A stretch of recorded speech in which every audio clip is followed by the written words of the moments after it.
Welcome back to Norfolk Perspectives. Okay, when you think of restaurants on Granby Street or throughout the city, the zoo, the Botanical Garden, American Rover, Spirit of Norfolk, and I'm going to get in trouble, but those are all a major component of the tourist industry, and yes, you can have an impact on that, and they have an impact on you.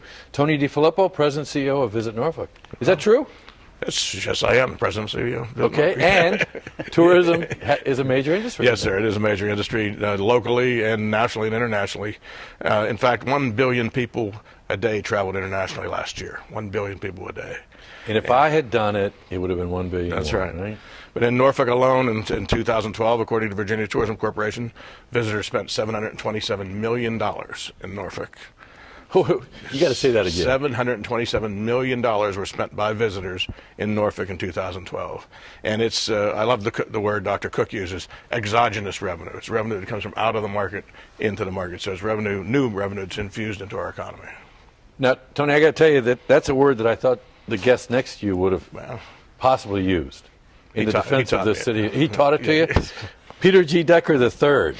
Hi, Bob. Hi there. How's it going? 727 million.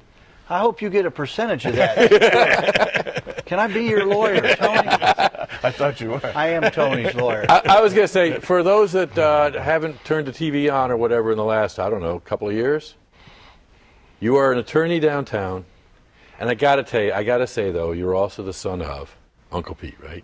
Uncle Pete. The rest of us are honorary uncles, but you were actually the son. And that's kind of how you got wrapped up in this, isn't it? Absolutely, and you're my cousin. There you go, and I'm proud of it. Let me ask you, why, of all the things you could be involved in, why visit Norfolk? Because Tony asked, number one. Number two, because I love Norfolk. You do. This is your hometown, isn't it? Yeah, and it's a great city, the greatest city in the world, if you ask me. Now you got some siblings that are involved in it too, right? Yes. You want to mention their names? Because I'm not going to. How's that? My brother Paul will be there with us. He's the shy one. Yeah, sure. Where's the camera? And my brother Philip, the owner of the Dieg Diner, will also be at this event, and we're really looking forward to it. And Philip, he understands the impact of tourists, doesn't he? Yeah, he's one of the frontline guys, and he's been in that industry since he was a teenager. I started out in the hospitality industry, the old ship's cabin, working for Joe Hoggard back in the 70s. Oh my gosh, what did you do? I was a busboy. Did you ever make it past busboy? I did. I had moved on, ended up working near Old Dominion University at an old place called the 4400 Campus Club, and I know a lot of your viewers remember that great place. Did you have to write the orders down, or did you keep it all up in here? Did you ever mess them up? I'm really smart. Did you ever mess them up? Often. So, what kind of tip did you go for? Big as big as you could get, huh? Yeah. So, but that's significant. it. I know. Remember one time we were at a meeting one time and got talking, kind of went around the room, and everybody really got started in the industry. But it's not just the beginning job, is it? Well, that's the key point. The travel industry is known for its upward mobility, and the skill sets learned in the travel industry are transferable to almost any other profession, say attorney. Attorney? Yeah, because the people-to-people interactions and ability to please the customer, and so the travel industry is sometimes misrepresented as just those entry-level, low-paying jobs. But I think if you look around, as you know, I used to manage the Marriott downtown, and 300-some employees, 40, 50 managers making $50,000, $60,000 a year, culinary people making $20 to $25 an hour, and of course entry-level people. Some of those people didn't have jobs before. And so you get your foot in the door and be able to work your way up. So what's going to happen at the celebration? At the 14th annual, by the way, celebration, we started this to celebrate, as you know, the frontline associates, those folks that put the smile on the customers when they come, the first and last impression of our city, the front desk clerks, the valet parking attendants, the parking garage attendants, those folks that the customers interact. And we want this to be their day in the sun. In years past, we did a fairly formal and 30 award winner. This year, we're changing it so it's very more participatory. So all of the 500, 600 some associates come out are going to be in a sort of a carnival circus type atmosphere, out playing games at the Half Moon Cruise Terminal, weather permitting. We'll do it outside if possible. Oh, cool. And then the Decker brothers are going to help host us, and then we'll still do some individual awards, but they're going to have a chance to go out and play and have fun. fun and take the day off and let their hair down. All the teams will have are given a 4x4 mermaid, plywood mermaid, and they're going to decorate those.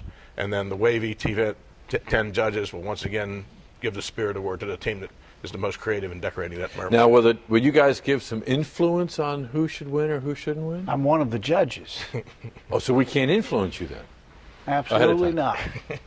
You're the fair brother. I might be able to be bought. I'm just saying. But I have some favorite bartenders and waitresses downtown. What's Bob Batcher's favorite restaurant downtown? Oh, I wouldn't even touch that one. Come on. No, How about an Ocean View or Ghent? That's just it. Because we eat out a lot. Thank goodness for those tourists, because a lot of this business is around because the tourist dollars will support them. But yeah, we're empty nesters, so why would we want to eat at home? Can't pick one favorite, right? We've got so many great options in this city. Actually, Peter, my favorite restaurant is the one that my wife wants to go to that night. How's that? Good one. Is that it? Am I learning? Yeah, and I bet you are a wonderful tipper for those I had two frontline daughters. workers. My two daughters were servers, and I got a whole new awareness. I wasn't sure when I spent more money tipping was when my one daughter was a hostess and put us in the bad section, and we needed to improve the night for that guy, or when they were servers.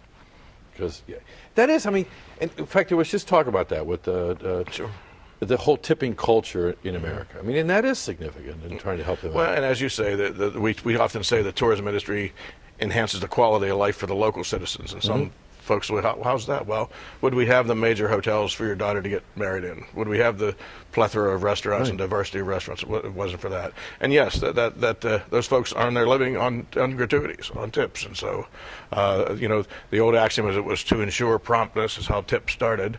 But I think they deserve to be compensated, and if they do a good job, and I think most of them do. In fact, our research study we did with ODU recently said the number one thing visitors liked about Norfolk was our people.